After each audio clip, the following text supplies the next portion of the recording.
Hello friends, ನಮ್ಮ you we are properties ಕಡೆಯಿಂದ ನಿಮಗೆ ಮತ್ತೊಂದು ಪ್ರಾಪರ್ಟಿ ಸೇಲ್ಗೆ ತಂದಿದ್ದೀವಿ. ಇವಾಗ ಏನು ನೋಡ್ತಿದ್ದೀರಾ, ಈ ಪ್ರಾಪರ್ಟಿನ ನೀವು ಮೈಸೂರು ಪ್ರೈಮ್ ಲೊಕೇಶನ್ನಲ್ಲಿ ನೋಡಬಹುದು. ಈ ಪ್ರಾಪರ್ಟಿಯ ಬಗ್ಗೆ ಹೆಚ್ಚಿನ ಮಾಹಿತಿ ನೋಡೋದಾದರೆ, ಈ ಪ್ರಾಪರ್ಟಿ ಬಂದು 3 BHK ಡ್ಯೂಪ್ಲೆಕ್ಸ್ ಹೌಸ್. ಈ ಪ್ರಾಪರ್ಟಿಯ ಮೆಜರ್ಮೆಂಟ್ 25-30 ಡೈಮೆನ್ಷನ್ನಲ್ಲಿದೆ. MUDA ಖಾತಾ ಮತ್ತು ಮನೆ ನಿರ್ಮಿತವಾಗಿ 9 ವರ್ಷ ಕಳೆದಿದೆ.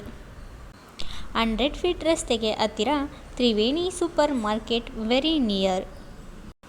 ಡಾಕ್ಯುಮೆಂಟ್ ಬಗ್ಗೆ ನೋಡೋದಾದರೆ, all clear document, general property ready for registration. ತುಂಬ ಡಿಮ್ಯಾಂಡ್ ಇರುವ ಲೊಕೇಶನ್ನಲ್ಲಿ ಈ ಪ್ರಾಪರ್ಟಿ ಲೊಕೇಟ್ ಆಗಿದೆ. Schools, college, super market, bus stop ಎಲ್ಲವೂ ವಾಕಬಲ್ ಡಿಸ್ಟೆನ್ಸ್ನಲ್ಲಿಯೇ ಸಿಗುತ್ತದೆ. ಈ ಪ್ರಾಪರ್ಟಿಯ ಬಗ್ಗೆ ಹೆಚ್ಚಿನ ಮಾಹಿತಿ ತಿಳಿಯಲು ಅಥವಾ ಪ್ರಾಪರ್ಟಿ ವಿಸಿಟ್ ಮಾಡಲು ಕಾಂಟ್ಯಾಕ್ಟ್ UVR ಪ್ರಾಪರ್ಟಿ 7411322188. ಇದೇ ರೀತಿ ಹೆಚ್ಚಿನ ವಿಡಿಯೋಗಳಿಗಾಗಿ ನಮ್ಮ ಪೇಜನ್ನು ಫಾಲೋ ಮಾಡಿ, ಲೈಕ್ ಮಾಡಿ, ಶೇರ್ ಮಾಡಿ, ಸಬ್ಸ್ಕ್ರೈಬ್ ಮಾಡಿ. Thank you.